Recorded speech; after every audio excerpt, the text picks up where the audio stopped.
Hello students, welcome to my classes. Hope आप सब ठीक होंगे। तो अभी हम टेंसेस की जो सीरीज़ कर रहे हैं उसी को आगे बढ़ाते हुए आज हम करने जा रहे हैं पास्ट परफेक्ट टेंस। टेंस को स्टार्ट करने से पहले मैं उन लोगों से रिक्वेस्ट करना चाहूँगी जिन्होंने मेरा चैनल सब्सक्राइब नहीं किया, please subscribe my channel and like it so that whenever I upload any new video you can get notification। और अगर आपको अच्छा लगे तो इन वीडियोस को शेयर ज़रूर कीजिएगा। तो हम बात करते हैं पास्ट परफेक्ट टेंस की। पास्ट बीता हुआ कल, परफेक्ट जो काम परफेक्टली हो चुका है। ठीक है, तो पास्ट में जो काम हो चुका है उसको हम क्या कहते हैं? Past perfect tense. परफेक्टली हो चुका है जो काम।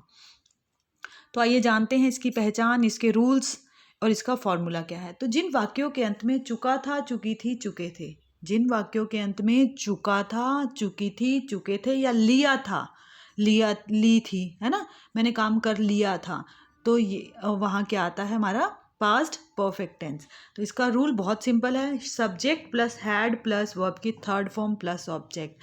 सब्जेक्ट तो हमें पता है ना, जो करता है हमारा वही सब्जेक्ट है, और हैड हमारा हेल्पिंग वर्ब है, और हैड के साथ हमेशा क्या आती है? वर्ब की थर्ड फॉर्म और ऑब्जेक्ट। बहुत सिंपल है पास्ट परफेक्ट टेंस। इसका रूल्स हैं, बता दिए मैंने आपको। Let's take examples. मैंने अपना काम कर लिया था, या मैं अपना काम कर चुकी थी, चुका था। ठीक है, मैंने अपना काम कर लिया था ये भी हम बोलते हैं, या मैं अपना काम कर चुकी थी। तो क्या आ जाएगा? आई हैड डन माई वर्क।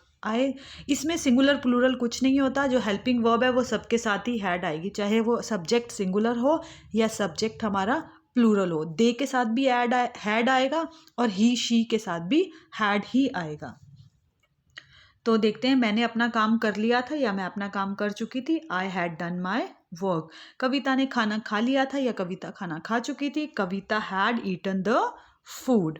तो देखते हैं अब इसी को ही नेगेटिव में, अगर नेगेटिव में चेंज करना है तो इसके साथ क्या आता है? नहीं चुका था, नहीं चुकी थी, नहीं चुके थे या नहीं लिया था। तो जैसे मैंने अपना काम नहीं किया था, ठीक है, बस इसमें कुछ भी नहीं करना। इसके जो रूल्स हैं उसमें सब्जेक्ट के साथ हैड नॉट यूज़ कर देना। हैड तो हम पहले ही यूज़ कर रहे थे, उसके साथ नॉट और यूज़ कर देना, प्लस वर्ब की थर्ड फॉर्म प्लस ऑब्जेक्ट।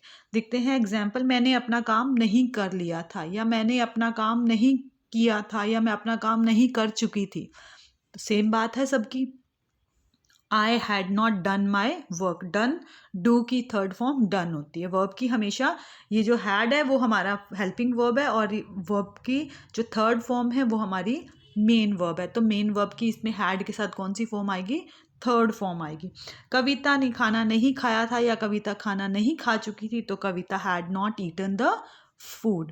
अब इसी को हम इंटेरोगेटिव में चेंज करना हो तो इंटेरोगेटिव में हमें पता है इंटेरोगेशन करना, पूछना क्या।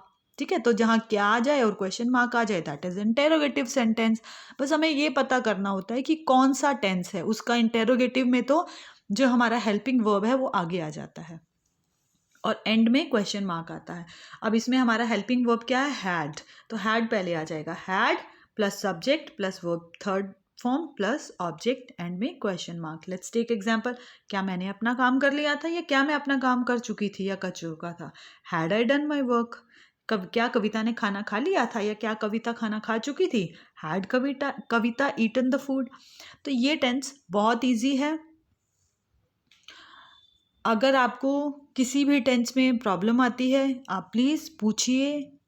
कोशिश करूँगी आपके हर क्वेश्चन का आंसर देने की। फिर वही कह रही हूँ जैसा मैं हर वीडियो में कहती हूँ, practice makes a man perfect. You have to do a lot of practice.